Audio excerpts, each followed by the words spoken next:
Shalom Jemaat terkasih, senang kembali dapat menyapa Anda meskipun ibadah masih dilakukan secara online. Pada kesempatan ini kami juga ingin mengucapkan welcome home bagi Anda sekalian yang baru pertama kali join dalam ibadah online bersama dengan kami Gereja Mawar Syaron Jabodetabek. Persembahan merupakan bagian dari ibadah, karena itu Anda dapat memberikan persembahan melalui nomor rekening yang tertera di layar. Dan sebentar kita akan bersama-sama memulai ibadah. Mari kita berdoa. Bapa, kami bersyukur untuk anugerah-Mu. Kalau hari ini kami boleh datang kepada Tuhan melalui ibadah yang ada. Berkati setiap pujian yang dinaikkan dan firman Tuhan yang dibagikan boleh menjadi momen kami bertemu dengan Tuhan dan Tuhan menjamah berperkara dalam kehidupan kami. Terima kasih Tuhan. Kami percaya ibadah hari ini tak akan menjadi sia-sia, tetapi mendatangkan berkat dan kesempatan untuk kami mendekat kepada Allah. Di dalam nama Tuhan Yesus, kami menyiapkan hati untuk beribadah. Haleluya. Amin. Ini tahun di mana Roh Kudus mau upgrade Anda punya status, fungsinya sebagai mitranya. Tuhan ingin kita bertumbuh bersama-sama. Carilah orang yang available untuk sepakat dalam perkara benar dengan diri Anda. Tuhan akan mengirim kepadamu orang-orang yang tanpa wajah, tanpa nama untuk menguatkan Anda. Jawaban kadang-kadang muncul dari tempat tak terduga. Bangun teamwork aja dengan Roh Kudus dulu, lalu bangun tim-tim dalam kehidupan kita dan dalam takut akan Tuhan. Percayalah, breakthrough, terobosan itu akan terjadi bukan dari pedangmu. Tahun ini mari kita percepat diri. Quick to listen, cepat untuk mendengar, lambat untuk berkata-kata, cepat untuk taat, lambat. Atau bahkan kalau bisa jangan berbuat dosa. Satu dari kamu mengalahkan 1000 musuh itu quality, tapi Tuhan tidak berhenti di situ. 2 berlaksa-laksa. Kami mencetuskan bahwa supaya yang datang di sini bukan jadi jemaat akhirnya, tapi semua jadi murid-murid yang berbuah-buah lebat. Gereja Mawar Syaron sekali mengayunkan tombaknya, berdirilah 300 gereja. Mari kita bersatu. Mari kita akselerasi. Sampai 2030 300 gereja ini benar-benar terjadi. Mari sama-sama yang siap memuji Tuhan katakan haleluya. Haleluya Tuhan. Semua untuk tangan ke bawah.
yang bersuka cita, kita berikan tepuk tangan yang meriah. Kita bertepuk tangan di atas kepala seperti ini, come on.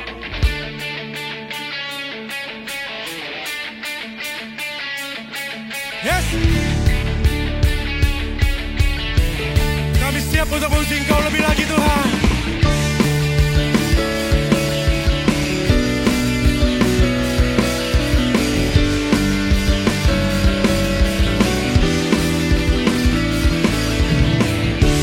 Gunaikan syukur buat segala perbuatanmu, kasih-Mu di dalam hidupku. Tiada terukur betapa besar kasih-Mu, sungguh kagum akan Engkau. Yesus, Kaulah segalanya, melebihi semua yang ada padaku.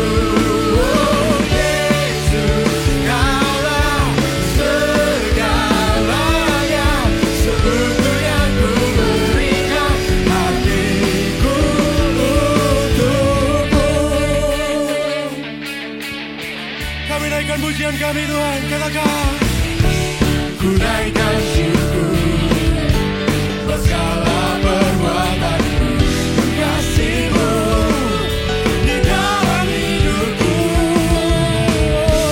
Tiada terukur betapa besar kasih-Mu, sungguh ku kagum akan Engkau. Yesus, Kaulah segalanya, melebihi semua yang ada padaku. Oh Yesus, Kaulah segalanya, seutuhnya ku berikan hatiku untukmu. Ini kami Tuhan, umat-Mu Tuhan. Kami mau berikan segala yang terbaik yang kami punya untuk Kau saja Tuhan. Biar Nama semakin dipuji, semakin ditinggikan oleh seluruh bangsa. Katakan amin.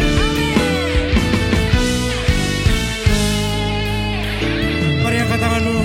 Yesus, Kaulah segalanya,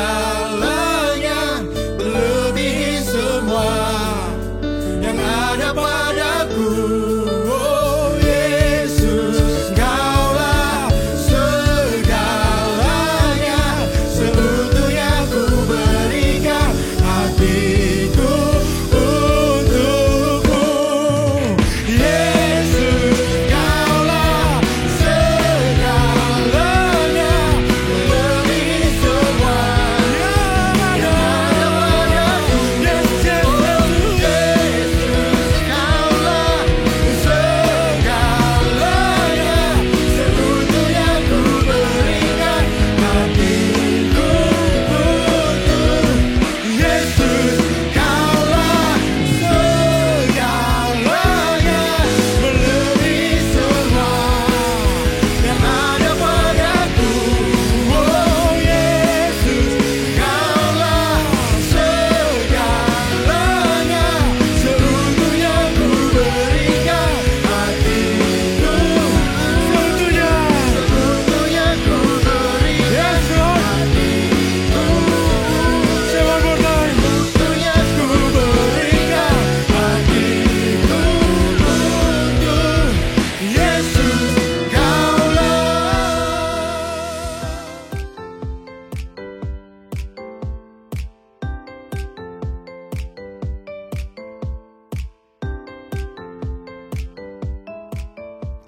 Halo semua, sukacita rasanya dapat menyapa Anda di ibadah minggu ini.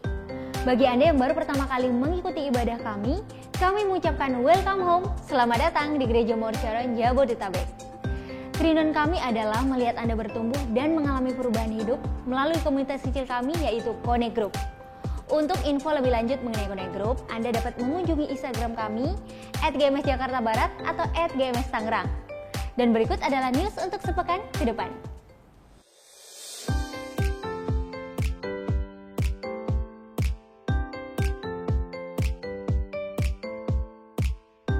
Kami kembali mengingatkan bahwa ibadah hari Minggu akan tetap diadakan secara online. Untuk itu, kami menghimbau bagi setiap jemaat untuk tetap terhubung dan mengikuti ibadah online yang ada. Tidak lupa juga bagi Anda yang memiliki anak dengan rentang usia 2 hingga 12 tahun, kami mendorong setiap anak Anda untuk dapat tetap terhubung dalam ibadah online Eagle Kids. Anda dapat memilih ibadah sesuai dengan level usia anak Anda, yaitu All-Star untuk anak berusia 2 hingga 5 tahun, Super Trooper untuk anak dari grade 1 hingga grade 3, dan Voltage untuk anak dari grade 4 hingga grade 7. Dan bagi kalian jemaat Army of God, jangan lewatkan juga Army of God online service yang diadakan setiap minggunya, khusus bagi kalian AOGers Gereja Mawar Sharon Jabodetabek. Ibadah umum, Eagle Kids, dan Army of God dapat Anda akses pada link berikut. Bagi Anda yang memiliki anak, keponakan atau kerabat berusia 2 hingga 12 tahun dan berdomisili di Jabodetabek dan Banten, kami mengundang anak atau kerabat Anda untuk dapat mengikuti CG Kids Online. CG Kids Online akan diadakan setiap hari Sabtu atau Minggu. Mari motivasi dan dukung mereka untuk mengikuti CG Kids Online.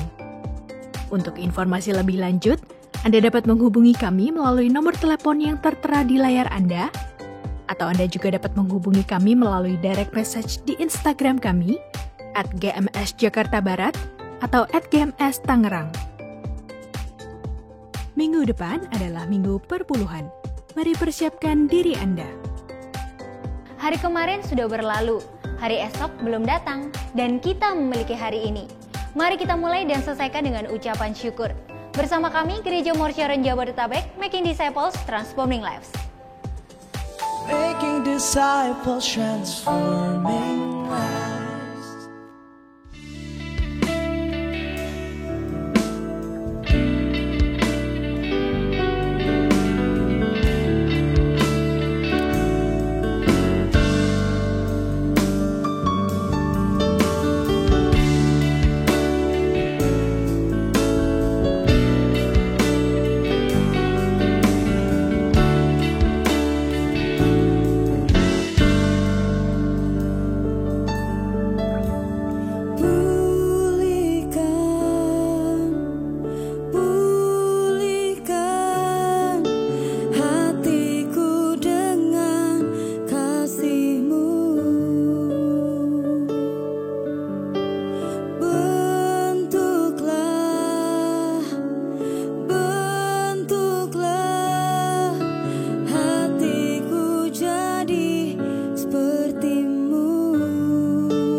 kudus berkenan bagimu. Bagaikan emas yang murni bentuk hatiku selalu. Biar ku menjadi ciptaan baru, bebas dari semua yang jahat, serupa dengan gambarmu,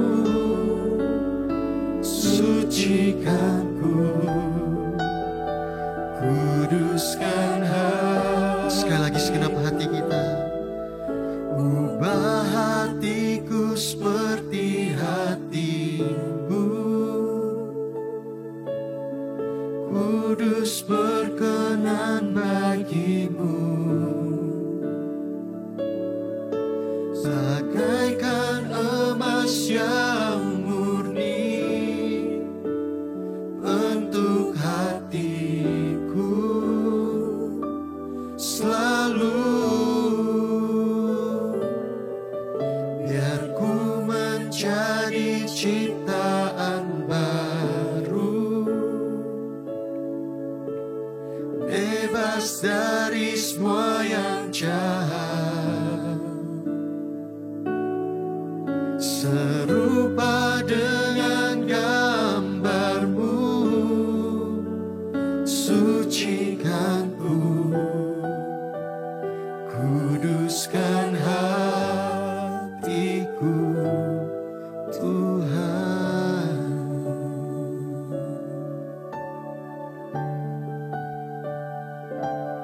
Allah Roh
Terima kasih Tuhan untuk hari ini. Kami percaya kehadiran-Mu ada dimanapun setiap umat-Mu berada ya Tuhan.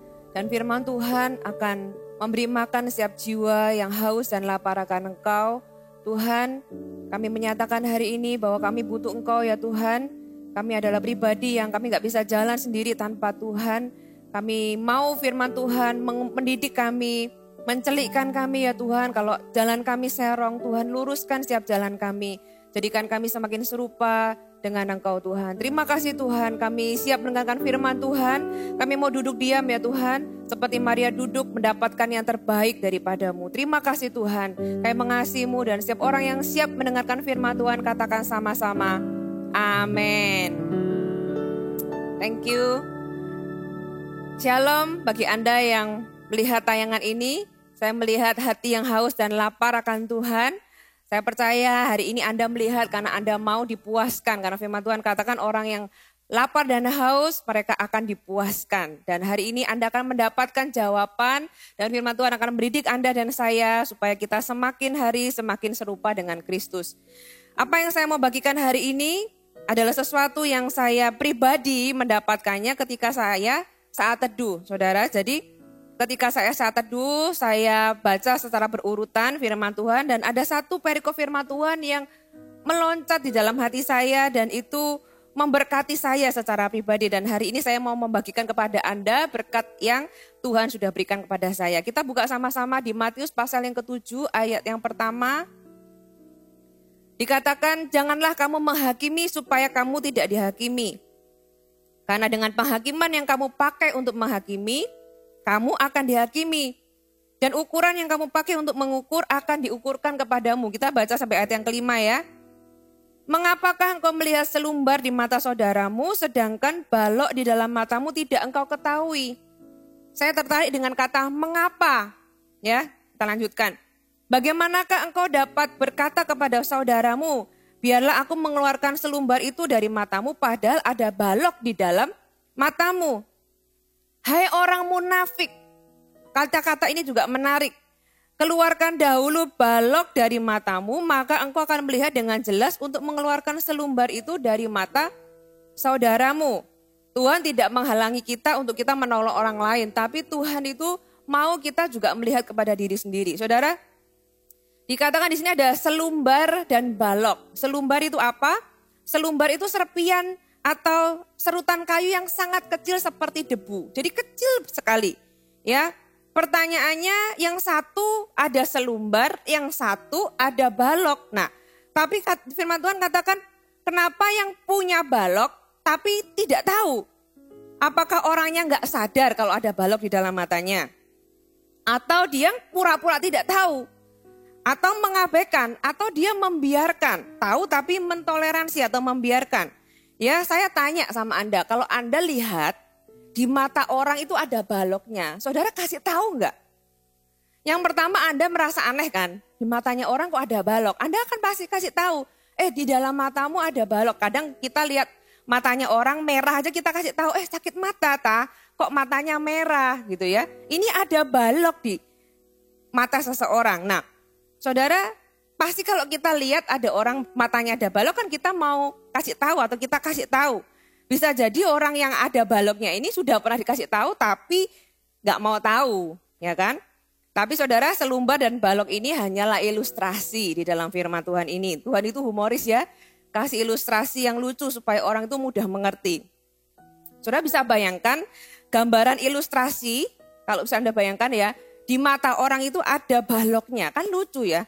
Itu kayak Pinocchio, kalau Pinocchio kan hidung, ya kalau ini di mata. Ya saudara, walaupun sangat mungkin di mata seseorang itu ada serpian kayu. Kalau saudara, mata saudara ada serpian, apa yang terjadi? Kita pasti kan kelilipan ya, kalau orang bilang itu mata kita langsung berkedip karena kita merasa gak nyaman. Gak mungkin di mata orang beneran ada balok. Ya kalau serpian mungkin, kita kadang kelilipan karena ada debu. Kita pergi misalnya ke kerajinan kayu, mereka sedang melakukan sesuatu kena debu di mata, kita langsung mata kita akan terganggu. Gitu ya, tapi kalau di mata orang ada balok beneran itu nggak mungkin, makanya ini hanya ilustrasi. Kalau serpian aja kita kelilipan gitu ya, nggak nyaman, mata kita akan berkedip-kedip. Nah ini ada balok kan bisa buta saudara ya. Tapi herannya bisa lihat serpian dari orang lain yang sangat kecil padahal buta. Kenapa? Karena ada balok di matanya. Dikatakan firman Tuhan, padahal ada balok di dalam matamu. Ya, mengapa engkau bisa melihat selumbar padahal ada balok di dalam matamu? Yesus mengatakan ada orang punya balok di matanya tapi nggak tahu atau nggak sadar. Dia buta terhadap dirinya sendiri, terhadap kesalahannya sendiri. Tapi dengan mudah menemukan kesalahan orang lain. Dan untuk orang seperti ini Tuhan punya sebutan. Apa tadi dikatakan? Orang munafik, saudara. Kemunafikan adalah hal yang tidak menyenangkan pastinya untuk dibicarakan. Dan juga tidak mudah untuk dibahas. Ya, lebih nggak mudah lagi melihatnya di dalam diri sendiri. Tapi paling mudah melihat dari orang lain. Ketika saya sampaikan ini, siapa yang Anda ingat sebagai orang munafik? Anda ingat orang lain? Pasti bukan diri Anda ya. Sekali lagi sangat mudah melihatnya dalam diri orang lain, tapi sulit melihatnya di dalam diri kita sendiri. Ini adalah topik yang seringkali dilewatkan atau mungkin ya dipakai bercanda. Tapi kenyataannya saudara, banyak orang dikecewakan oleh tindakan atau sikap dari orang yang mengaku dirinya mengikut Kristus. Tapi perbuatannya berkata sebaliknya. Mungkin beberapa dari Anda pernah mengalaminya. Mungkin itu adalah orang yang Anda hormati karena Anda anggap mereka orang yang lebih dewasa secara rohani. Mungkin itu adalah orang yang menyebut dirinya hamba Tuhan gitu ya.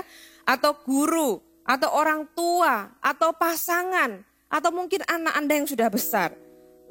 Ya, orang tersebut kalau di gereja baik, pelayanan, bahkan membagikan firman mungkin. Atau di komsel atau dan sebagainya gitu ya. Mengajarkan hal-hal yang mulia. Tapi kalau di rumah kasar, kalau di rumah misalnya omong kotor, ternyata perbuatannya di depan sama di belakang tidak sama, saudara. Saudara, hal ini menyebabkan banyak orang itu mencemooh kekristenan. Ya, dan tidak sedikit orang Kristen sendiri yang akhirnya menjadi apatis dan bahkan meninggalkan Tuhan. Itulah kenapa kemunafikan adalah sesuatu yang Tuhan benci. Tuhan gak suka dan Tuhan itu dealing dengan ini. Kalau saudara baca di Injil, Tuhan dealing dengan hal yang satu ini. Yesus menunjukkan bagaimana kita ini lebih mudah mentoleransi dosa kita sendiri daripada kesalahan orang lain. Kita buka sama-sama di Yohanes pasal yang ke-8. Yohanes pasal yang ke-8 ini cerita tentang perempuan yang kedapatan berzina ya. Saudara tahu cerita ini? Yohanes pasal yang ke-8 kita baca mulai ayat yang kedua. Pagi-pagi benar ia berada lagi di bait Allah dan seluruh rakyat datang kepadanya, ia duduk dan mengajar mereka. Maka ahli-ahli Taurat dan orang-orang Farisi membawa kepadanya seorang perempuan yang kedapatan berbuat zina. Mereka menempatkan perempuan itu di tengah-tengah lalu berkata kepada Yesus, Rabi, perempuan ini tertangkap basah ketika dia sedang berbuat zina. Musa dalam hukum Taurat memerintahkan kita untuk melempari perempuan-perempuan yang demikian. Apakah pendapatmu tentang hal itu? Mereka mengatakan hal itu untuk mencobai dia supaya mereka memperoleh sesuatu untuk menyalahkannya. Tetapi Yesus membungkuk lalu menulis dengan jarinya di tanah. Ketika mereka terus-menerus bertanya kepadanya, ia pun bangkit berdiri lalu berkata kepada mereka, barang siapa di antara kamu tidak berdosa, hendaklah ia yang pertama melemparkan batu kepada orang itu. Maksudnya apa? Kamu bisa tunjuk orang ini berbuat dosa, bagaimana dengan dirimu sendiri?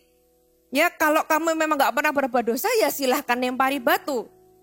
Lalu ia membungkuk pula dan menulis ke tanah.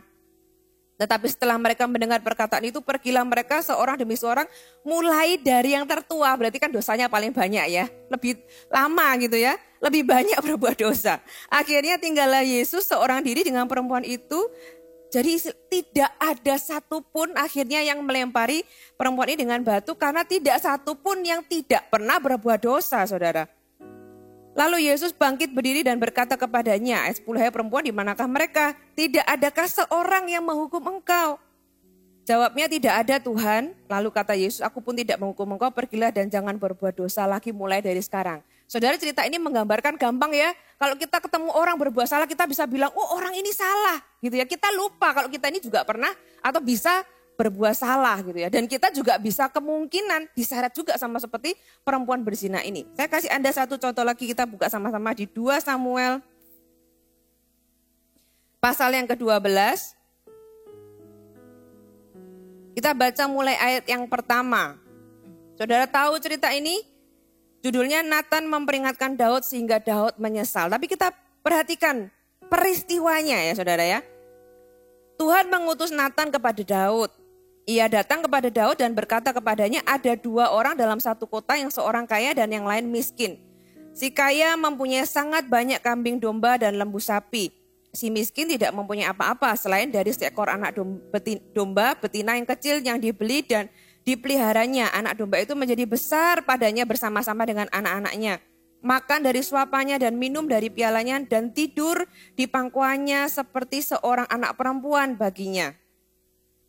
Pada suatu waktu orang kaya itu mendapat tamu dan ia merasa sayang mengambil seekor dari kambing dombanya atau lembunya atau untuk memasaknya bagi pengembara yang datang kepadanya itu. Lalu ia mengambil anak domba betina kepunyaan si miskin itu dan memasaknya bagi orang yang datang kepadanya itu. Jadi Nathan ini menceritakan sebuah cerita, menceritakan sebuah peristiwa, kejadian gitu ya. Lalu Daud menjadi sangat marah, perhatikan Daud itu marah sama orang yang diceritakan ini, sama orang kaya ini. Kok bisa-bisanya ya? Sangat marah karena orang itu dan ia berkata kepada Nathan, demi Tuhan yang hidup, orang yang melakukan itu harus dihukum mati karena dia mencuri apa? Mencuri domba betina yang kecil tadi kan, yang punya satu-satunya itu. Dan anak domba betina itu harus dibayar gantinya 4 kali lipat karena ia telah melakukan hal itu dan oleh karena ia tidak mengenal belas kasihan. Ya, dengan amarah, dengan ekspresi, dengan emosi gitu ya. Daud itu menuding orang kaya ini, gak tahu diri gitu ya. Orang ini harus dihukum, harus ganti rugi. Kemudian berkatalah Nathan kepada Daud, ayat 7. Engkaulah orang itu, kata Nathan. Beginilah firman Tuhan Allah Israel. Akulah yang mengurapi engkau menjadi raja atas Israel dan akulah yang melepaskan engkau dari tangan Saul. Telah kuberikan isi rumah tuanmu kepadamu dan istri-istri tuanmu ke dalam pangkuanmu. Aku telah memberikan kepadamu kaum Israel dan Yehuda. Dan seandainya itu tidak cukup, belum cukup, tentu kutambahkan lagi ini dan itu kepadamu. Mengapa engkau menghina Tuhan dengan melakukan apa yang jahat di matanya? Uria orang Het itu kau biarkan ditewaskan dengan pedang, istrinya kau ambil menjadi istrimu dan dia sendiri telah kau biarkan dibunuh oleh pedang Bani Amon. Saudara, ini cerita ketika Daud itu setelah berzina dengan Batseba dan gak cuma berzina dengan Batseba, dia membunuh suami Batseba. Ya, dengan triknya, dengan kuasanya, dengan powernya. Memang dia gak membunuh sendiri, tapi dia memakai strategi, dia memakai powernya sebagai raja supaya Uria ini mati, istrinya jadi miliknya. Saudara ya, saya bertanya-tanya Daud ini sadar gak sih ya waktu dia melakukannya? Kan itu sebuah peristiwa yang panjang saudara.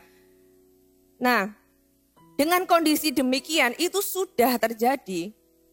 Nathan itu memberikan sebuah peristiwa yang ceritanya itu berbeda tapi sebenarnya mirip. Daud itu bisa marah, menuding, bahkan dengan emosi harus orang ini ganti rugi.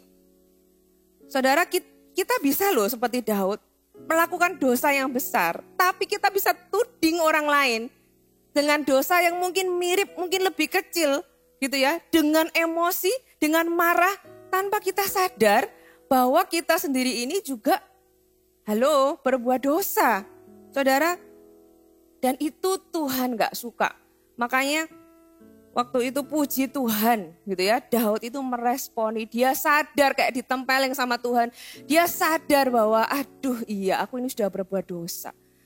Aku ini sudah berbuat dosa. Di dalam berbuat dosanya dia bahkan buta sehingga dia menyalahkan orang yang lain yang dosanya lebih kecil gitu ya. Dianggap kalau sebenarnya dosa mau besar kecil sama aja dosa. Tapi Daud bisa marah kepada orang lain tapi dia lupa bahwa dia itu berbuat dosa. Saudara, itu loh yang disebut kemunafikan. Kita bisa lihat selumbar di mata orang lain, kita itu buta terhadap balok yang ada di mata kita. Nah, mari kita definisikan apa itu kemunafikan dan apa yang bukan. Jadi jangan salah mengerti ya. Kemunafikan bukanlah perbedaan dari apa yang kita lakukan dengan apa yang kita tahu kita harus lakukan. Ya, contohnya harusnya aku tuh tahu harusnya aku tuh nggak boleh mikir kotor, gitu ya. Tapi aku kok berpikir kotor ya. Aku tahu sih harusnya aku nggak boleh nonton ini, tapi aku nonton ini. Aku tahu harusnya aku nggak boleh misalnya melakukan hal yang salah, gosipin orang, aku malah gosipin. Kalau ini bukan munafik, itu hanyalah dosa, itu dosa aja. Tapi bukan kemunafikan. Nah, apa bedanya melakukan hal yang salah atau dosa dengan kemunafikan? Kemunafikan adalah jurang pemisah atau pembeda dari apa yang kita tampilkan di luar dengan siapa kita sebenarnya. Ya, kayak contoh yang tadi, orang Farisi itu tampil sebagai orang benar. Ya, dia menyalahkan orang yang berbuat zina. Daud juga tampil sebagai orang yang benar, dan menyalahkan orang kaya yang mengambil domba betina tadi. Kemunafikan adalah pembeda dari apa yang kita katakan dan bagaimana kita menghidupinya. Ya, pembeda dari siapa kita yang coba kita personifikasi, kita tampilkan di depan publik dengan siapa kita sebenarnya, ya. Dan di bahasa Yunani kata yang dipakai Yesus untuk kemunafikan diartikan sebagai seorang aktor atau pemain drama di panggung, yaitu Anda bersembunyi di balik sebuah topeng atau Anda menjalankan karakter tokoh yang lain.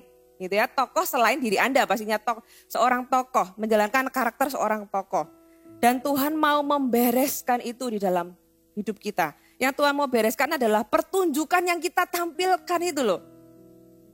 Sementara kita yang sebenarnya berbeda dari apa yang kita tampilkan. Paulus menjelaskan dengan baik tentang apa itu kemunafikan di Titus pasal yang pertama. Sudah bisa buka? Titus pasal yang pertama ayat yang ke-16. Dikatakan mereka mengaku mengenal Allah, tetapi dengan perbuatan mereka menyangkal Dia. Jadi kata-katanya dan perbuatannya beda banget. Mereka keji dan durhaka dan tidak sanggup berbuat sesuatu yang baik. Ya, saudara, dikatakan mereka mengenal Allah, tapi perbuatan, gaya hidup, perkataan, tindakan mereka menyangkal Dia, dan Tuhan gak suka ini. Tuhan menjelaskan tentang kemunafikan dengan lebih detail di Matius pasal yang ke-23, kita buka. Matius pasal yang ke-23. Saudara bisa baca di sini ayat yang ketiga sampai ayat yang ke-5a.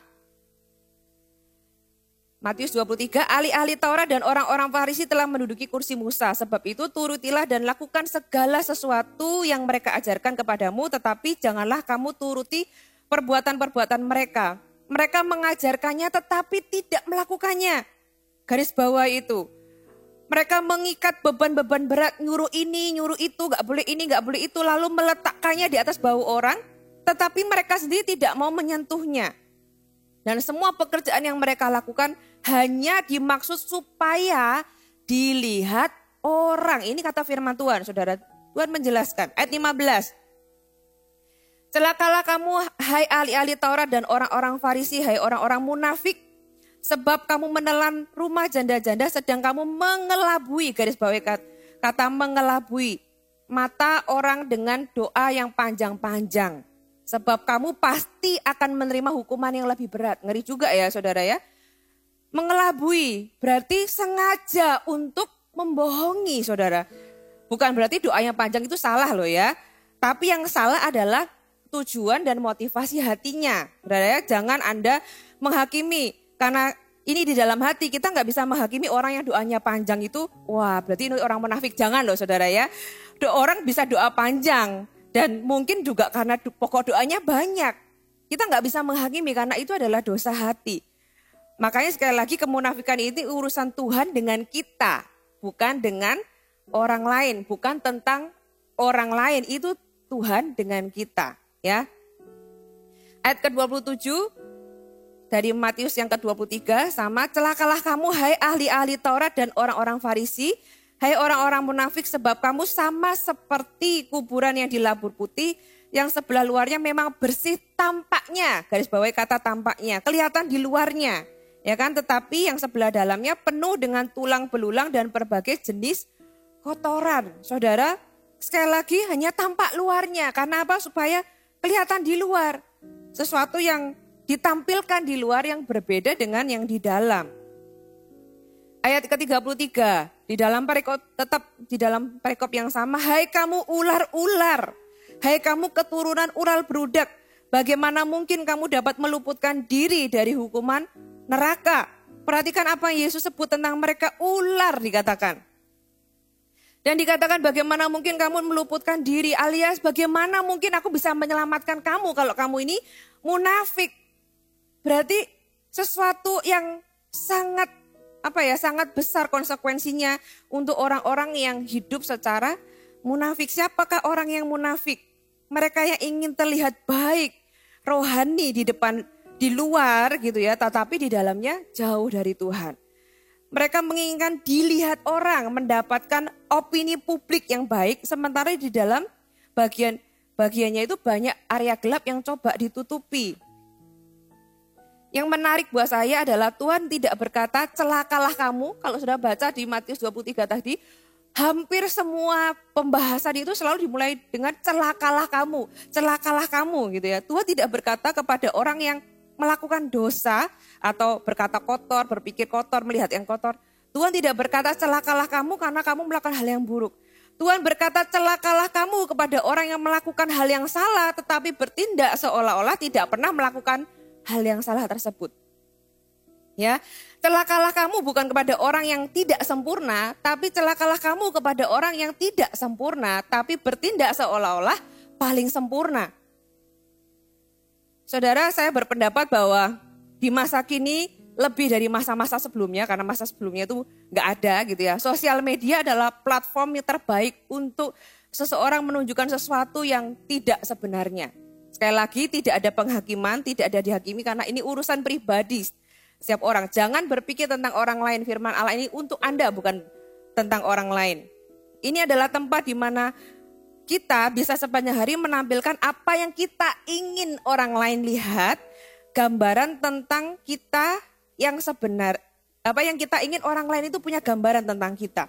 Ya, misalnya Anda bisa foto berdua dengan pasangan, ya mesra, memuji pasangan gitu ya. Saya bangga punya pasangan seperti dia, yang begini begitu, gombal ini gombal itu gitu ya. Padahal kenyataannya Anda mungkin tidak lagi bicara satu sama lain, bahkan kalau di rumah bisa ranjang, nggak ngomongan, perang dingin sudah sekian lama. Bisa nggak? Banyak saudara. Ya, Anda bisa post foto saat teduh, Alkitab dibuka gitu ya. Tulis caption panjang lebar.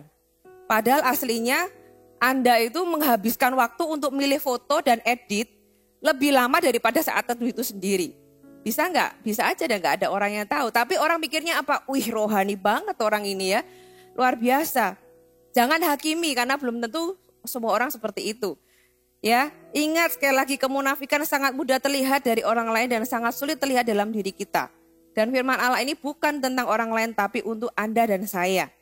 Karena kemunafikan adalah sesuatu yang kita tidak bisa hakimi dari orang lain, saudara ya. Kalau Anda lihat orang lain post sesuatu, jangan hakimi, wah berarti dia ini ingin dilihat. Enggak, belum tentu saudara. Kita kan enggak tahu hatinya orang. Kalau kita menghakimi dan mudah sekali melihat kesalahan orang lain, jangan-jangan kita sendiri sudah munafik. Saudara ya. Jadi bagaimana dengan Anda dan saya? Kalau firman Allah ini mulai mengusik Anda ya, bahwa ternyata Anda sering mencoba menampilkan sesuatu yang lain di luar. Ya, mencoba mendapat opini publik. Padahal itu berbeda dengan kehidupan Anda yang sebenarnya. Ini mungkin waktunya Anda bertobat karena Tuhan gak suka kemunafikan. Ya, itu tandanya Anda mempunyai kesadaran kalau firman Allah berbicara. Jangan keraskan hatimu, firman Tuhan katakan. Selama masih ada hari ini dan firman Tuhan berbicara, jangan keraskan hatimu. Terbukalah untuk koreksi dan didikan dari firman Tuhan. Kabar baiknya adalah ada harapan untuk kemunafikan yang ada di dalam diri kita. Saya berpikir ya, kalau orang Farisi ahli Taurat kadang-kadang kita merasa itu kan mereka. Tapi kalau saya tadi baca tentang Daud, saya pikir kalau Daud aja bisa kayak gitu. Lah apalagi saya gitu ya. Saudara, kemunafikan itu bisa terjadi kepada siapa saja. Dan Tuhan mau kita membersihkan diri dari itu. Kita buka sama-sama di Matius yang ke-23. Masih di ayat yang tadi ya, Matius 23. Saudara, ada harapan untuk kemunafikan yang ada di dalam kita. Ada kasih karunia. Gimana caranya? Baca ayat 25.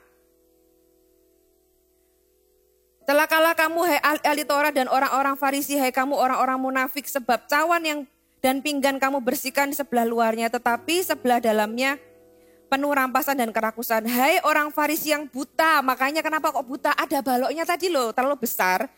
Bersihkanlah dahulu sebelah dalam cawan itu, maka sebelah luarnya juga akan bersih. Harapan bagi kemunafikan adalah mengizinkan, kalau Anda mengizinkan hati Anda dibersihkan. Cawan yang di dalam itu loh dibersihkan. Ya, bersihkan bagian dalam, izinkan Roh Kudus mengerjakan bagian dalam hati kita di mana tidak ada orang yang tahu.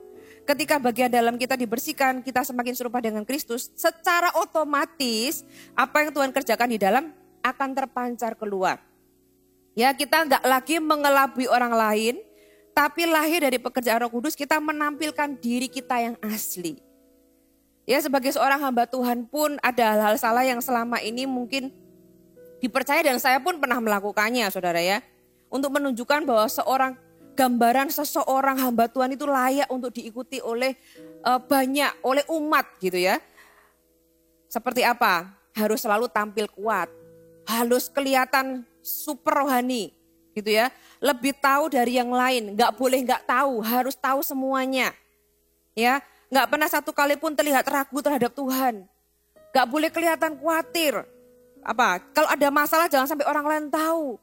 Kalau ada masalah pernikahan gak boleh orang lain tahu. Pokoknya harus terlihat begitu sempurna sehingga gambaran itulah yang membuat seorang hamba Tuhan itu layak untuk diikuti. Saudara, saya menemukan itu melelahkan loh saudara.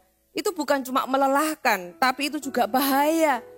Kenapa? Karena saya menyimpan diri saya di dalam gelap, sedangkan yang saya tampilkan di dalam terang itu orang lain. Menjadi bahaya kenapa? Karena dosa bertumbuh paling baik di dalam gelap.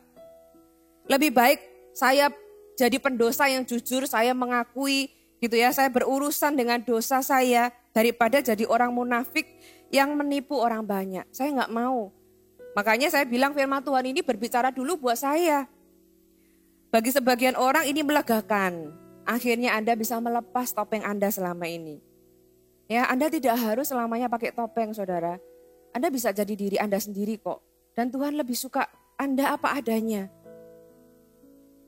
Kita bukanlah orang yang sempurna dan menghidupi kehidupan yang sempurna dan coba menyenangkan Tuhan dengan cara yang sempurna. Kita ini adalah orang yang berdosa yang butuh Tuhan. Orang yang punya pergumulan dan butuh Tuhan.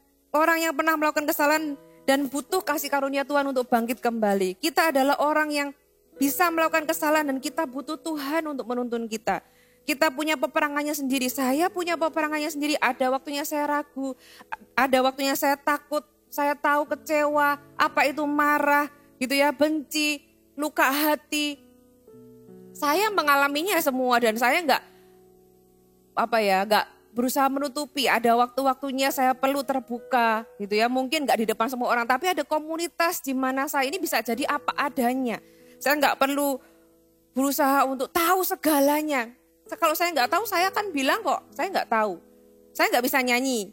Saya nggak akan paksakan diri saya dan saya pura-pura bisa nyanyi. Enggak gitu ya.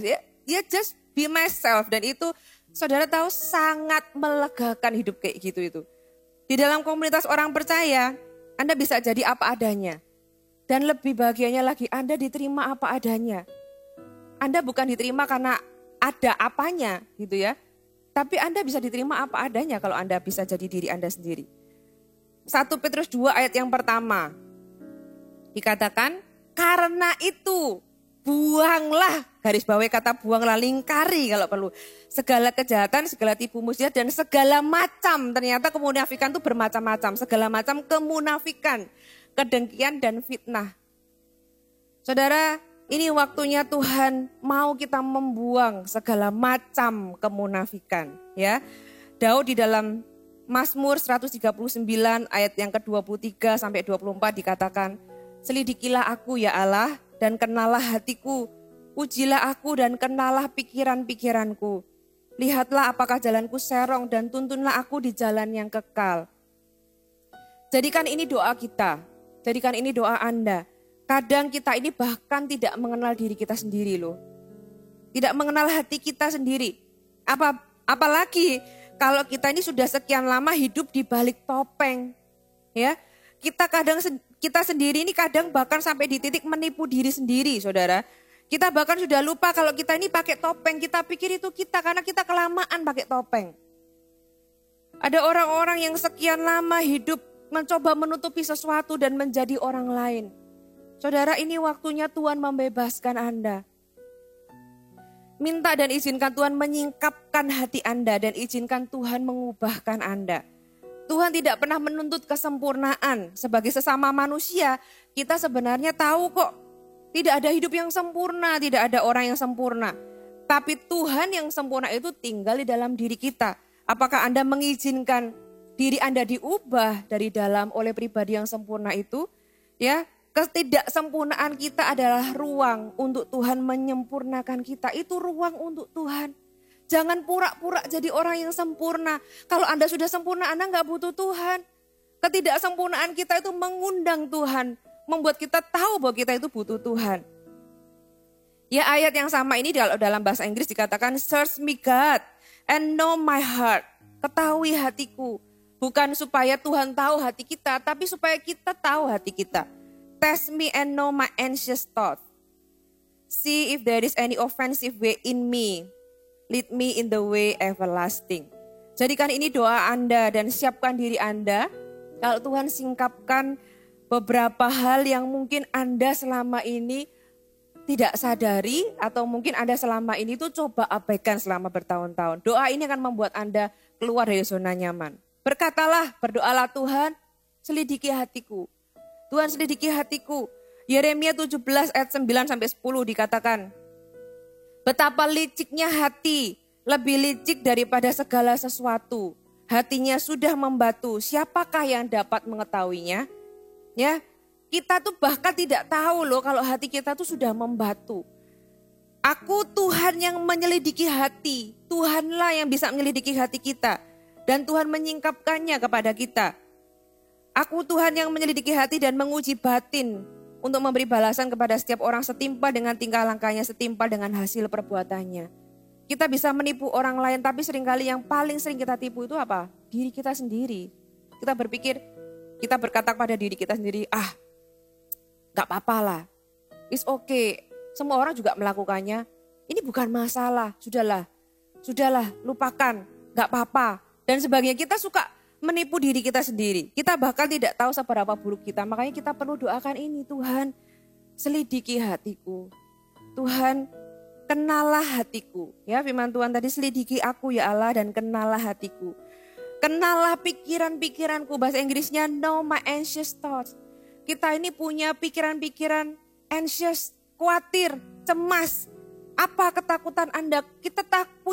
Setiap orang punya ketakutannya sendiri. Percaya ke Anda? Saya punya. Tuhan singkapkan itu seperti menempelak buat saya. Apa yang Anda takutkan? Ini bukan takut kecoa atau laba-laba, bukan ya. Apa yang secara internal membuat Anda takut? Misalnya apa? Anda takut tidak dapat jodoh. Sehingga Anda melakukan banyak hal gitu ya. Anda mencoba menarik seseorang, simpati seseorang dengan menjadi orang lain. Anda tampil keren gitu ya, sampai pinjam mobil, pinjam uang. Anda menjadi orang lain hanya karena Anda takut kehilangan orang yang Anda mau. Saudara, itu sangat menyakitkan dan mengecewakan tentunya nanti. Saudara, lebih baik Anda jadi apa adanya. Kalau diterima, Anda akan jauh lebih bersuka cita. Gitu ya, apalagi takut ditolak orang. Sehingga Anda selalu berusaha tampil baik, tampil sempurna gitu ya. Karena apa? Karena takut ditolak orang. Anda gak suka ditolak orang. Takut gagal, takut kehilangan, takut terlihat buruk. Itu sesuatu yang momok di dalam hati dan kadang-kadang banyak orang itu gak sadar. Makanya Daud itu berkata, know my anxious thoughts. Tuhan kasih tahu aku, kenalah pikiran-pikiranku. Pikiran-pikiranku itu yang cemas, yang takut gitu ya. Ketakutan bisa membuat kita hidup untuk cari perkenanan manusia lebih dari perkenanan Tuhan. Ada orang-orang yang sukses tapi didorong dari rasa takut gagal. Jadi dia sukses itu supaya apa? Supaya karena dia tuh takut gagal gitu ya. Akhirnya orang itu terus mau sukses hanya untuk menutupi rasa takutnya. Takut itu ya nggak punya iman gitu ya. Sesuatu yang kita tidak percaya kepada Tuhan karena kita takut. Saudara, berarti orang ini hidup bukan karena iman tapi karena rasa takut. Apa yang mendorong dia adalah rasa takut untuk gagal. Ada orang yang kalau cerita tuh suka dilebih-lebihkan gitu ya. Pernah saudara atau kita ini kadang cerita melebih-lebihkan dari sebenarnya supaya apa? Supaya terlihat baik, terlihat luar biasa, terlihat hebat.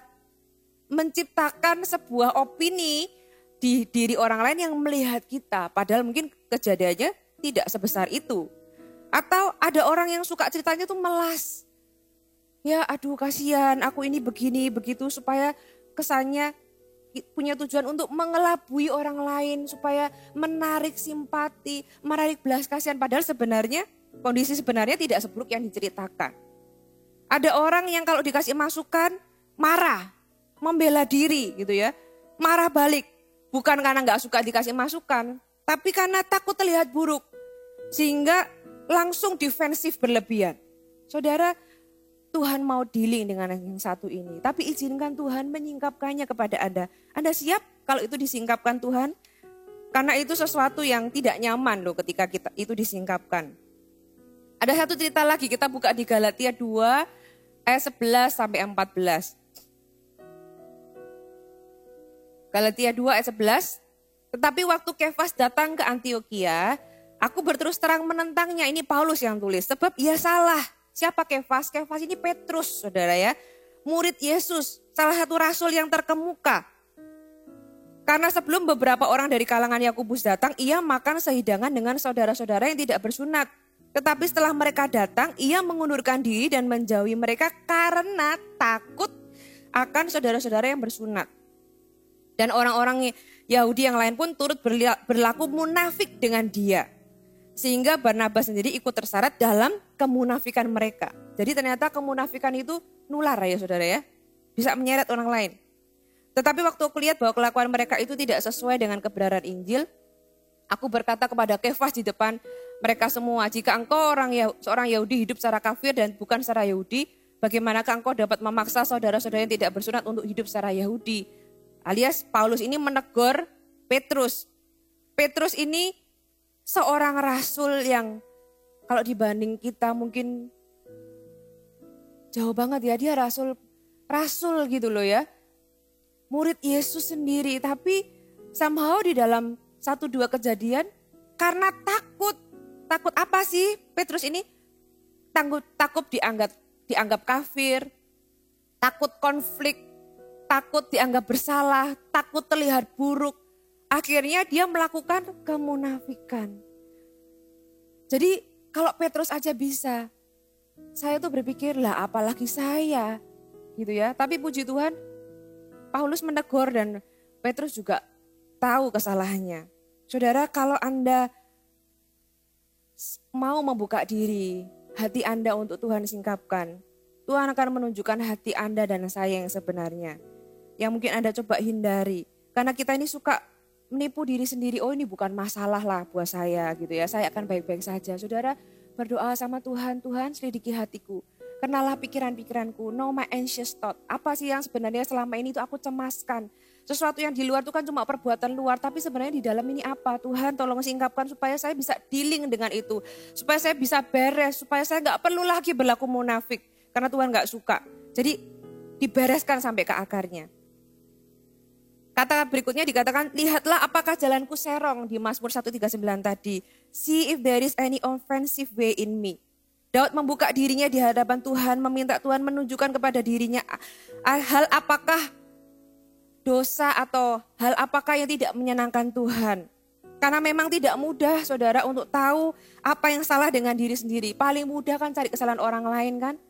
Kita ini cenderung untuk lebih mudah menuduh orang lain tapi membuat alasan untuk kesalahan kita sendiri. Ya, ketika Daud berdoa seperti ini, hal ini menunjukkan bahwa Daud itu peduli dengan kesucian hatinya. Dan dengan rendah hati dia mengakui bahwa sangat mungkin ada hal salah yang dia sendiri tidak sadari. Ini adalah doa yang akan mengubah hidup Anda di mana Tuhan menyingkapkan, Anda mengizinkan Tuhan menyingkapkan dosa kita yang tersembunyi. Mazmur pasal yang 19 ayat 12 dikatakan, siapakah yang dapat mengetahui kesesatan bebaskan aku dari apa yang tidak kusadari. Sebuah doa yang cukup rendah hati dari seorang raja yang luar biasa. Dia menyadari bahwa ya kita ini manusia berdosa yang bisa tersesat. Dan bahkan kita nggak sadar, makanya kita butuh Tuhan untuk menyingkapkan. Dan terakhir Daud katakan, tuntunlah aku di jalan yang kekal. Lead me in the way everlasting. Saudara, doa seperti ini berbahaya loh saudara ya. Anda perlu menyiapkan hati. Karena kalau hal ini disingkapkan pasti nggak nyaman. Itu seperti dibedah tanpa anestesi. Anda tahu rasanya kalau di meja operasi ada pembedahan surgery tapi nggak pakai anestesi itu sakit saudara. Tapi kalau itu sesuatu yang bisa membereskan akar dari kanker gitu ya, it's worth. Itu sesuatu yang layak untuk kita jalani. Tapi ini baik kalau Anda disingkapkan Tuhan. Ini baik untuk Anda dan saya. Supaya kita tuh sampai di titik menyadari kebutuhan kita akan Yesus. Mengantar kita sampai di titik kita menyadari kebutuhan kita akan kasih karunia Tuhan. Menyadari bahwa sudah seharusnya lah identitas kita dapatkan dari Tuhan dan bukan dari apa yang orang lain pikirkan tentang kita. Jadi kita gak perlu sibuk menciptakan tokoh tentang siapa kita di depan orang lain. Saudara, jadi bagaimana kalau kita ini melihat orang lain yang munafik? Tuhan mau kita gak munafik, tapi kalau kita tahu orang lain munafik gimana? Saudara, jangan hakimi, ya apalagi menuduh. Kalau kita hakimi, kita sudah jadi sama munafik sama mereka. Doakan mereka, karena mungkin mereka gak sadar. Sama seperti Daud. Gak sadar, kita perlu doakan supaya Tuhan sadarkan. Hormati orangnya tapi jangan tiru perbuatannya ya. Saudara tetap rendah hati dan aware dengan diri sendiri. Tapi Anda juga jangan tertuduh. Tapi jangan juga merasa lebih baik. Satu ayat di Lukas pasal yang ke-18. Orang Farisi ini satu kali ada di dalam bait suci dan Lukas 18 ayat yang ke-11. Orang Farisi itu berdiri dan berdoa dalam hatinya begini, ya, jangan ikuti orang seperti ini. Ya Allah, aku mengucap syukur kepadamu karena aku tidak sama seperti orang lain. Bukan perampok, bukan orang lalim, bukan pezinah, juga bukan pemungut cukai itu kan orang-orang berdosa gitu ya. Aku berpuasa 2 kali seminggu. Aku memberikan persepuluhan dari segala penghasilanku. Tetapi pemungut cukai itu berdiri jauh-jauh. Bahkan dia tidak berani menengadah ke langit, melainkan dia memukul diri dan berkata, ya Allah, kasihanilah aku orang berdosa ini. Aku berkata kepadamu, kata Yesus, orang ini pulang ke rumahnya sebagai orang yang dibenarkan Allah. Dan orang lain itu tidak. Kenapa? Dia sudah membenarkan dirinya sendiri, jadi dia gak perlu Allah lagi membenarkan dia gitu ya. Sebab barang siapa meninggikan diri, ia akan direndahkan, dan barang siapa merendahkan diri, ia akan ditinggikan. Saudara, sekali lagi ini tentang Anda dan Tuhan, bukan tentang orang lain. Jadi izinkan Tuhan menyingkapkan hati Anda dan izinkan Tuhan membereskannya. Firman Tuhan tadi bilang, buanglah di dalam diri kita ini segala macam kemunafikan. Supaya apa? Supaya kita ini bisa jadi apa adanya. Ada berkat di dalam ketulusan. Kebalikan dari kemunafikan itu apa? Integritas, saudara. Kebalikan dari kemunafikan adalah orang yang punya integritas, orang yang tulus apa adanya dan gak pakai topeng. Dan untuk orang yang tulus itu ada berkat. Kalau firman Allah dalam bahasa Inggris dikatakan integrity. Di dalam bahasa Indonesia gak ada integrity, diterjemahkan sebagai tulus atau ketulusan. Kita buka di Matius pasal yang ke-6.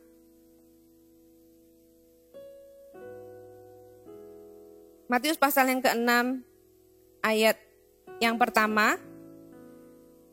Ingatlah jangan kamu melakukan kewajiban agamamu di hadapan orang supaya dilihat mereka. Karena jika demikian kamu tidak beroleh upah dari Bapamu yang di surga. Jadi bukan tidak salah melakukan kewajiban agama, malah kita harus melakukan kewajiban agama, yaitu apa? Kita berdoa, ya, kita memberi sedekah, kita berpuasa, kita beribadah. Tapi yang di zoom sama Tuhan adalah jangan supaya dilihat orang. Karena apa? Karena kamu sudah dapat upah. Kalau kamu hanya melakukannya dilihat orang, kamu akan dapat pujian dari orang. Karena itu kan yang dicari. Sedangkan Tuhan bilang, kamu tidak beroleh upah dari Bapamu yang di surga. Berarti kalau kita tidak munafik, Tuhan itu menyediakan sebuah upah. Tapi kalau orang itu munafik dan ingin dilihat orang, upahnya ya pujian manusia. Tapi dia nggak dapat upah dari Tuhan. Ayat yang kelima, Matius pasal yang ke-6. Dan apabila kamu berdoa, janganlah berdoa seperti orang munafik. Mereka suka mengucapkan doanya dengan berdiri di dalam rumah-rumah ibadat pada tikungan-tikungan jalan raya supaya dilihat orang. Aku berkata kepadamu, sesungguhnya mereka sudah mendapat upahnya. Jadi aku tidak perlu kasih upah mereka lagi. Berarti kalau kita melakukan dengan tulus, kita dapat upah dong dari Tuhan. Ayat ini berkata demikian, tapi kalau kita melakukannya dengan seperti orang munafik, ya kita dapat upahnya berupa pujian manusia. Ya kalau dipuji cuma dilihat doang gitu ya, cuma opini manusia. Ayat 16, dan apabila kamu berpuasa, janganlah muramu kamu seperti orang munafik. Mereka mengubah, berarti kan ada kesengajaan. Mereka mengubah air mukanya supaya orang melihat bahwa mereka sedang berpuasa. Aku berkata kepadamu, sesungguhnya mereka sudah mendapat upahnya. Sekali lagi, aku gak perlu kasih upah, kata Tuhan. Saudara, upah yang paling rendah itu adalah opini manusia. Upah yang paling rendah itu pujian manusia. Upah yang paling tinggi adalah pujian dari Tuhan. Anda mau pilih yang mana? Ya, berkat-berkat dari ketulusan. Tuhan menyediakan sebuah upah. Kalau kita ini hidupnya tulus apa adanya. Gak cari dari luar, tapi kita dapat dari Tuhan. Apa yang pertama Anda bisa catat, kalau Anda hidup dengan ketulusan, Anda akan memiliki keintiman di dalam hubungan. Hubungan yang intim selalu dimulai dari hubungan yang apa adanya. Kalau Anda punya hubungan dengan orang lain, entah itu dengan pasangan, dengan teman, tapi kalau orang itu pakai topeng, Anda berhubungan dengan orang yang pakai topeng, benar ya? Enggak ada intimasi dengan orang yang sebenarnya. Tapi kalau orang itu apa adanya, Anda akan memiliki keintiman yang sejati. Matius pasal 5 ayat ke-8, berbahagialah orang yang suci hatinya karena mereka akan melihat Allah. Suci hatinya dalam bahasa asli berarti lurus, jujur, apa adanya, tidak ada yang ditutupi dan tidak terbagi. Orang yang seperti ini akan dapat mengalami keintiman secara natural dengan Tuhan. Dia bisa memandang. Ini ngomong tentang keintiman, melihat Allah. Keintiman dengan Tuhan secara natural melalui hubungan sehari-hari dan melalui firman Tuhan. Orang yang tulus juga akan lebih mudah mengalami keintiman hubungan dengan orang lain. Jadi di dalam hubungan pun ketulusan adalah dasar supaya kita punya keintiman. Salah satu berkat dari ketulusan. Yang berikutnya apalagi? Upah dari ketulusan. Jalan yang dipimpin dan dilindungi Tuhan. Amsal 11 ayat yang ketiga. Orang yang jujur dipimpin oleh ketulusannya. Jadi kalau orang yang tulus itu ya jujur. Orang yang tulus itu akan menjadi orang yang jujur, tetapi pengkhianat dirusak oleh kecurangannya. Saya baca di bahasa Inggris. The integrity of the upright guides them, but the unfaithful are destroyed by their duplicity. Berarti ada double life, ada sesuatu yang diperlihatkan di luar, ada yang tidak diperlihatkan. Dan itu akan menghancurkan seseorang, saudara. Amsal 14 ayat ke-32, orang fasik dirobohkan karena kejahatannya. Tetapi orang benar mendapat perlindungan karena ketulusannya. Saya berikan Anda contoh perlindungan dari ketulusan. Kejadian 20 ayat 6. Ya, kita buka sama-sama Kejadian pasal yang ke-20 ayat yang ke-6. Bentar.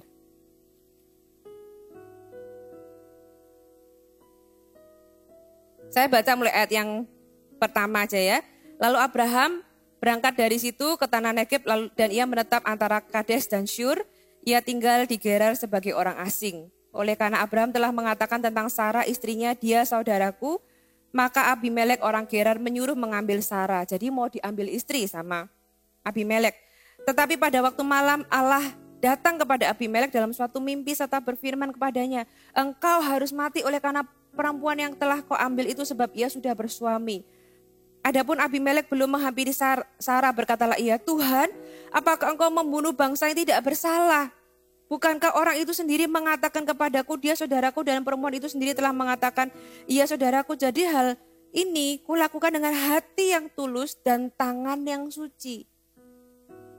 Lalu berfirmanlah Allah kepadanya dalam mimpi ini yang menarik.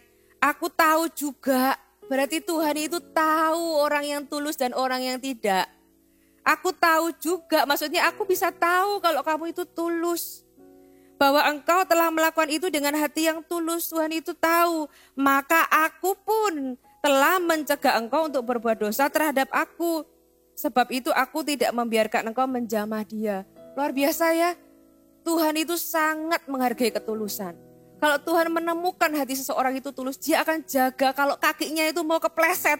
Tuhan itu sudah tangkap dulu jangan sampai jatuh. Karena ketulusan itu menjaga seseorang. Tuhan sendiri bahkan menjaga supaya dia gak sampai salah di dalam ketulusannya. Saudara, Tuhan menjaga jalan orang yang tulus. Kalau kemunafikan itu Tuhan gak suka. Ketulusan adalah sesuatu yang Tuhan sangat hargai. Bahkan Tuhan sendiri akan menjaga kaki kita ketika dia mendapati ketulusan di dalam hati kita. Apalagi upah dari ketulusan, mengalami kebaikan Tuhan.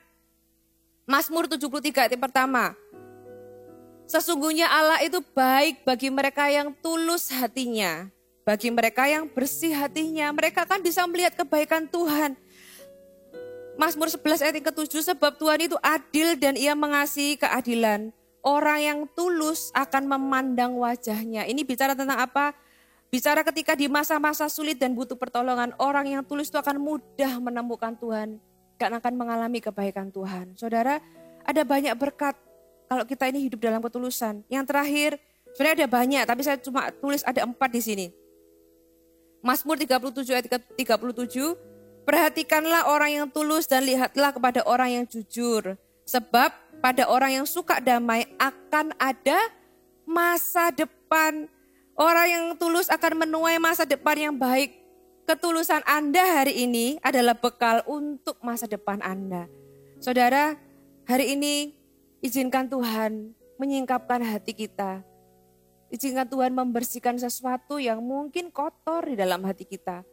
Kalau Tuhan bersihkan hati kita, kita akan menampilkan pekerjaan Tuhan. Kita bisa dengan natural menampilkan diri kita yang asli. Mari kita masuk ke dalam doa. Saya minta pemain musik maju ke depan. Saudara, firman Tuhan ini bukan hanya untuk hari ini. Firman Tuhan ini berbicara ke dalam hati Anda. Dan kalau hari ini Tuhan menyingkapkan 1-2 hal tentang hati Anda, jangan hindari. Mungkin sekian lama engkau coba hindari karena itu gak nyaman. Anda coba merasionalisasi diri Anda atau kesalahan Anda. Tapi Tuhan mau membersihkan Anda. Karena Tuhan mengasihi Anda. Karena Tuhan mau Anda mendapatkan upah yang sebenarnya. Tuhan mau kita membuang segala macam kemunafikan dan hidup di dalam ketulusan. Kita nyanyikan lagu ini. Katakan dengan sungguh-sungguh. Terbuka untukmu Tuhan,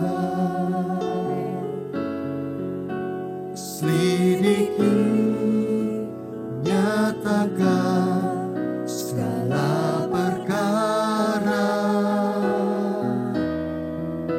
singkapkan semua yang terselubung, supaya ku layak di hadapan-Mu Tuhan. Jiwaku terbuka untuk-Mu Tuhan. Ini doa kami Tuhan. Selidiki, nyatakan segala perkara, singkapkan semua yang terselubung,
Saudara, seperti lagu ini dikatakan, jiwaku terbuka, buka hati Anda di hadapan Tuhan. Tuhan, selidiki hatiku ya Tuhan.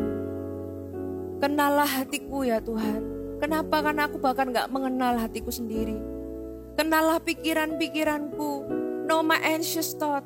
Tuhan, aku mungkin punya rasa takut, rasa cemas yang selama ini saya kubur dalam-dalam. Apakah itu takut gagal, takut terlihat buruk, takut kehilangan, atau takut banyak hal? Saudara, izinkan Tuhan menyingkapkan hal itu.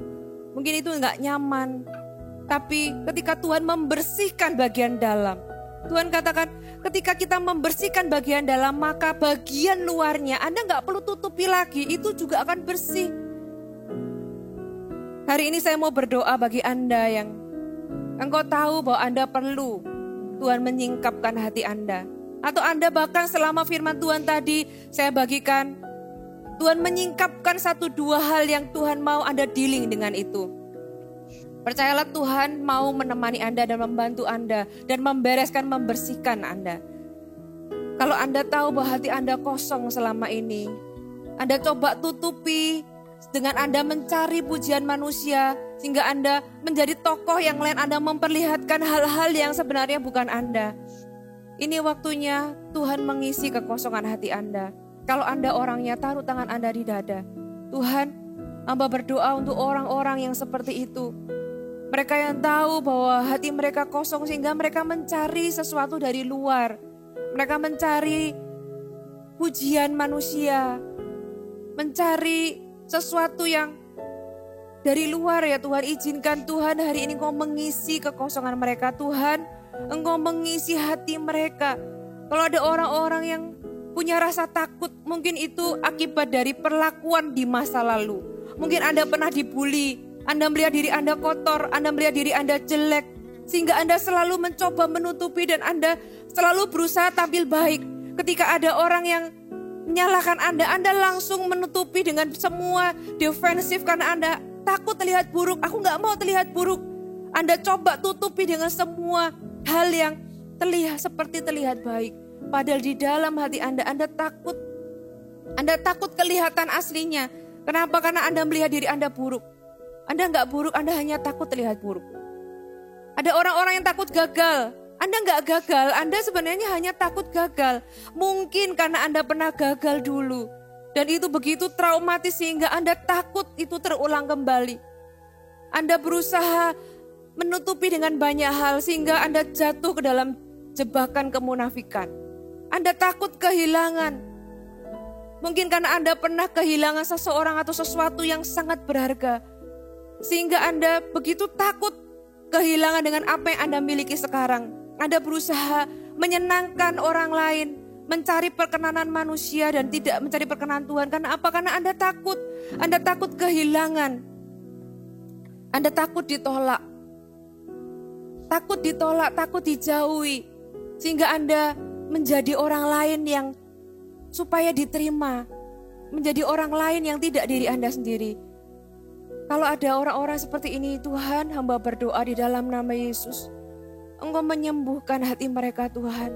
Ketakutan itu biasanya adalah manifestasi dari luka hati. Sesuatu yang mungkin pernah terjadi di masa lalu yang Anda belum bereskan.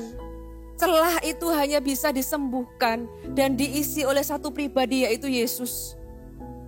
Anda gak perlu coba tutupi dengan segala bentuk hal-hal yang lain sehingga orang melihat diri Anda itu seseorang yang lain.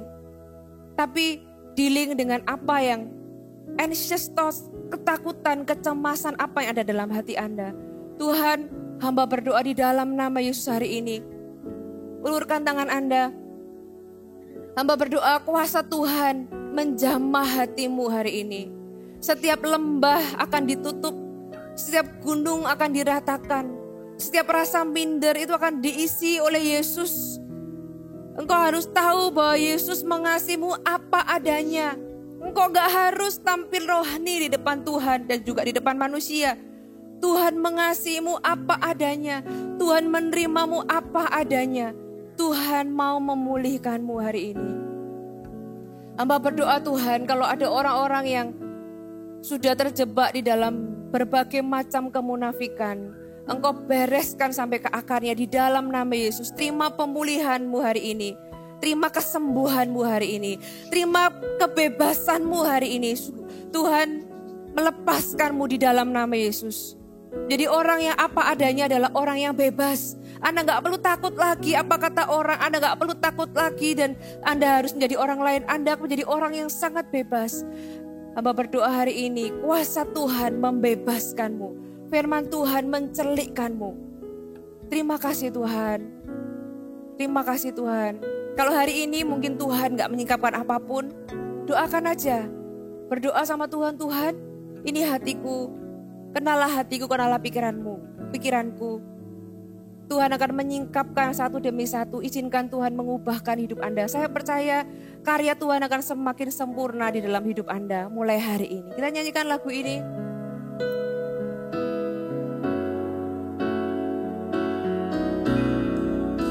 Jiwaku terbuka untuk-Mu Tuhan.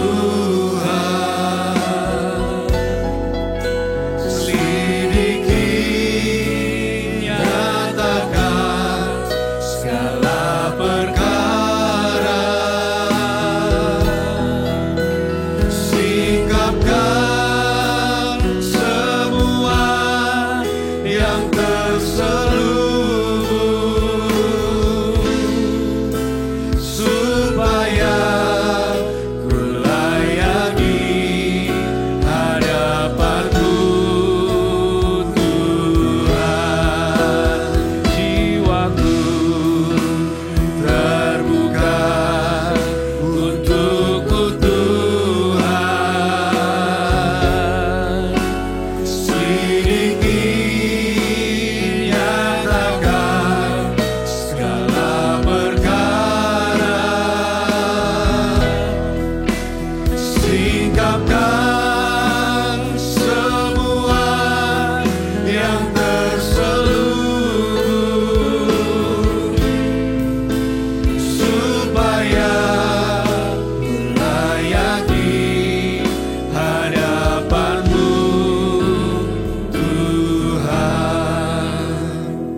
Terima kasih buat kebenaran firman-Mu.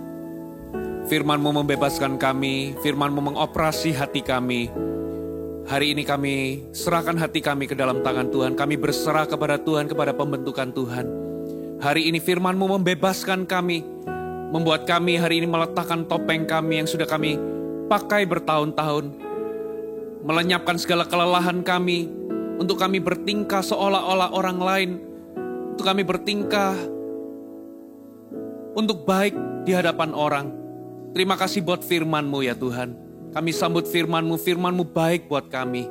Sekalipun mungkin gak nyaman bagi daging kami, tapi firman-Mu baik buat kami. Bahwa kami sejengkal lebih dekat lagi dengan Engkau.